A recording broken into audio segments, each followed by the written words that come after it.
నువ్వు నడిచేప్పుడు నీ పాదాలు కందకుండా చేశాను నీకు చెప్పులు.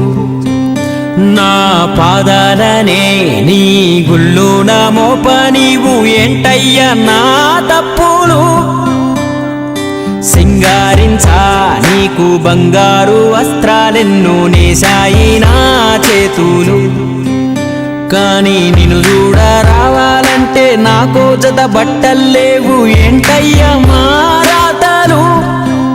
నీ మాసిన బట్టలే మా ప్రసాదమని నేను శుభ్రం చేస్తిని.